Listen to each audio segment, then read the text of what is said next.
Subscribe now and press the bell icon. Never miss an update.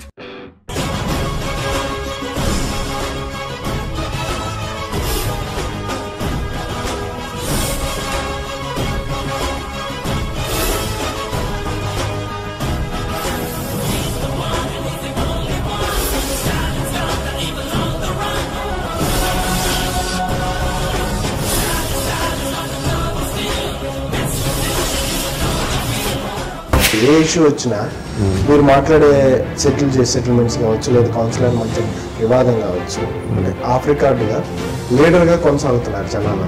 వాస్తవం కూడా నేను 3 కౌన్సిలర్ని తీసుకొచ్చానండి వైసీపీ నుంచి.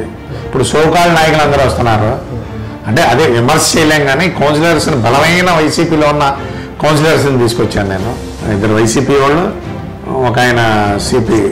జనసేనలో జాయిన్ అవ్వకపోవడానికి కారణం నేను ఫస్ట్ నుంచి అందులో పిఆర్పీలో జాయిన్ అవ్వలేదంటే జనసేనలో జాయిన్ అయ్యేదిగా ఉంది. మీరు స్టిక్ అయ్యి తెలుగుదేశంలోనే ఉండడానికి కారణం ఏంటి? నైతిక విలువలు పాటిస్తాను అనుకున్నాను. పార్టీనా మీరు?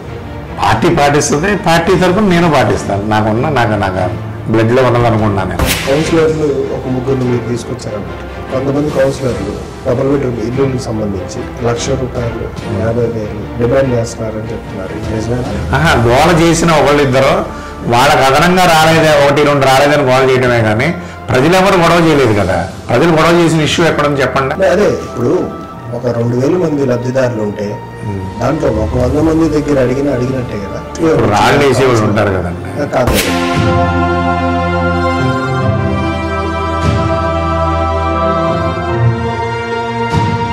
అధికారులకు సంబంధించి అధికారులు కానీ పోలీసు వాళ్ళు కానీ తెలుగుదేశం నాయకులకి ఎంతవరకు మాట్లాడుతున్నారు? మీరేమైనా కార్యకర్త అంటే మీ దగ్గరికి వస్తే నిజంగా మీరు పని చేయించుకునే పరిస్థితి ఉందా లేదా? ఒక ఎస్ఐ గారి మీద సిఐ గారి మీద ఉండదు. ఇమీడియట్గా ఎస్పీ గారి దగ్గరికి డీజీపీ కార్యాలయం ఇక్కడే. అందుకని అంతా పారదర్శకంగా ఏమి ఒక పార్షాలిటీ లేకుండా చక్కగా జరుగుతుంది న్యాయంగా. మీకు రెస్పాండ్ అవుతున్నారా? అందరికి రెస్పాండ్ అవుతున్నారు. ఒక తెలుగుదేశం అని కాదు, అందరికి రెస్పాండ్ అవుతున్నారు.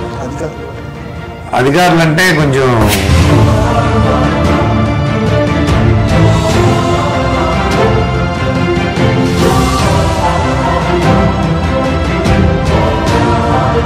తెలుగుదేశం ప్రభుత్వం చాలా పథకాలు తీసుకొచ్చింది. ఇప్పుడు ఎలక్షన్కి ముందుగా పింఛన్లు పెంచింది, రైతులకు సూచనలు ఇచ్చింది. తెలంగాణ గవర్నమెంట్ ఆదర్శం తీసుకుని ఏదైనా కావచ్చు. నాకు పెన్షన్లో 2,000 చేయడం చాలా నచ్చిందండి. ఎందుకంటే ఒకళ్ళ మీద ఆధారపడడం చాలామంది చూస్తున్నాను. ముసలోళ్ళు వాళ్ళ కాస్ట్ ఆఫ్ లివింగ్ చాలా తక్కువ ఉంటుంది. సొంత ఇల్లు ఉంటే 2,000 అంటే చక్కగా నీట్గా చక్కగా ఇదిగా ఉన్నారు. అలాగే రేషన్ తక్కువ ₹2 బియ్యం కానివ్వండి, సరుకులు కానివ్వండి, అవన్నీ చాలా బాగున్నాయి. చాలా సంతృప్తిగా ఉన్నారు.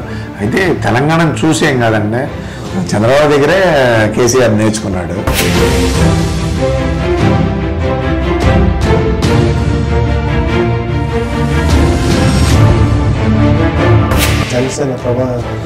జనసేన ప్రభావం అంటే యూత్ మీద ఉంది. కాకపోతే నాకు తెలిసినంత వరకు డెవలప్మెంట్ కోసం సపోర్టింగ్ అయితే ఉన్నారో, డెవలప్మెంట్ కోసం ఓటు మాకే వేస్తారనేది నా నమ్మకం బాగా.